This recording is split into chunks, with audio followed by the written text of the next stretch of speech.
بسم الله الرحمن الرحيم.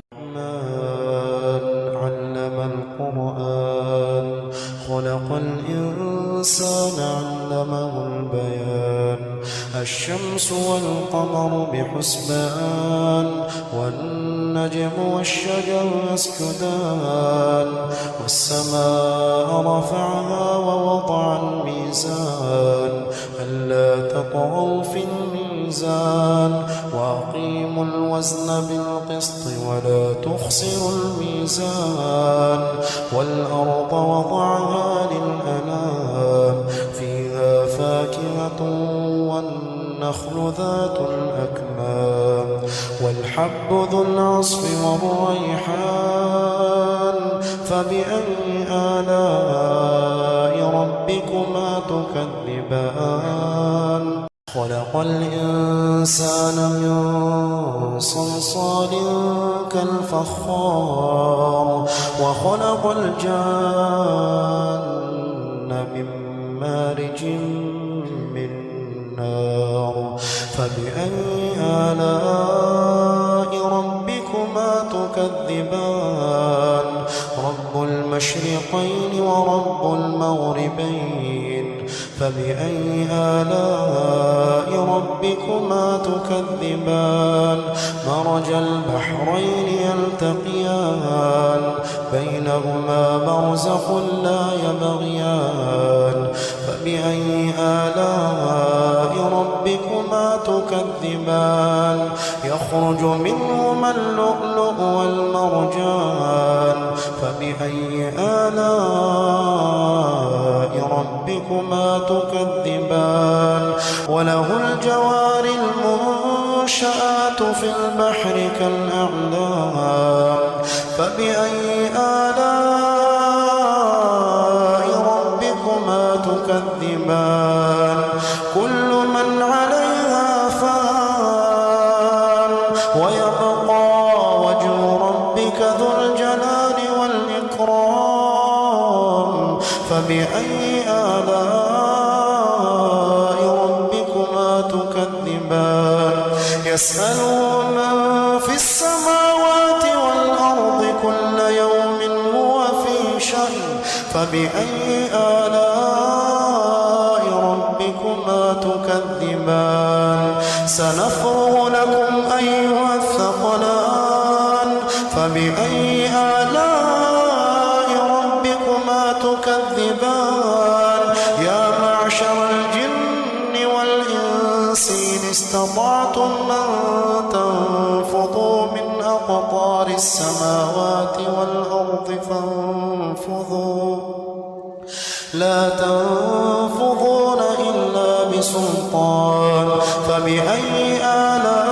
آلاء ربكما تكذبان يرسل عليكما شواظ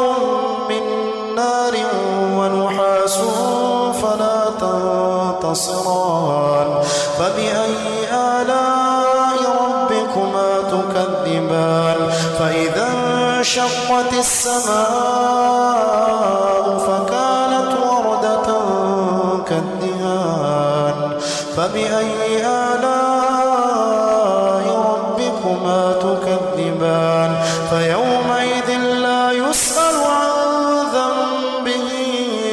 إنس ولا جان فبأي آلاء ربكما تكذبان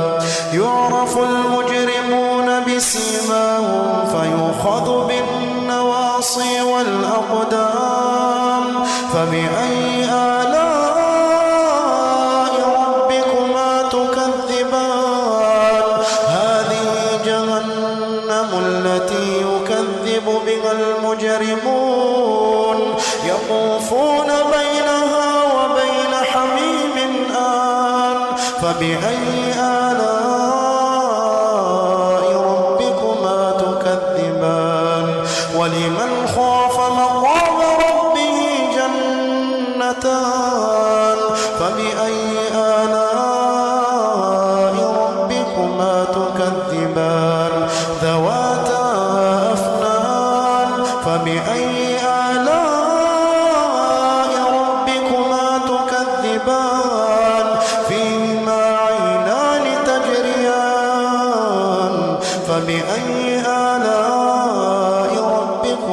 تكذبان فيهما من كل فاكهة زوجان فبأي آلاء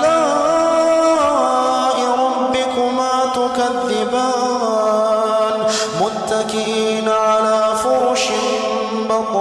بطائنها من استبرق وجنى الجنتين دان فبأي آلاء ربكما تكذبان فيهن قاصرات الطرف لم يطمثهن إنس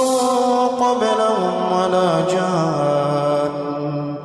فبأي آلاء ربكما تكذبان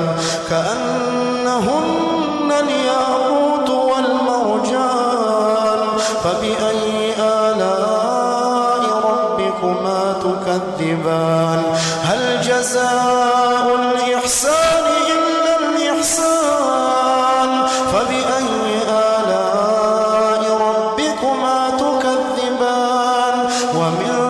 دونهما جنتان فبأي آلاء ربكما تكذبان مدهامتان فبأي آلاء ربكما تكذبان فيهما عينان نضاختان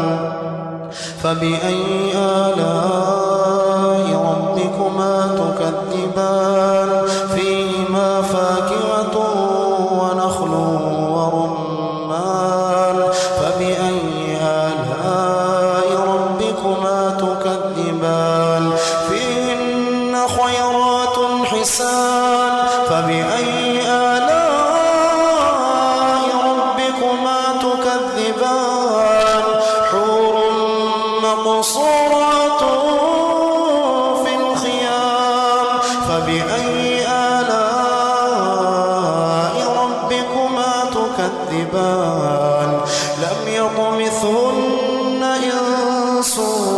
قبلهم ولا جان فبأي آلاء ربكما تكذبان متكئين على رفرف خضر وعبقري حسان فبأي آلاء ربكما تكذبان تبارك اسم ربك ذي الجلال والإكرام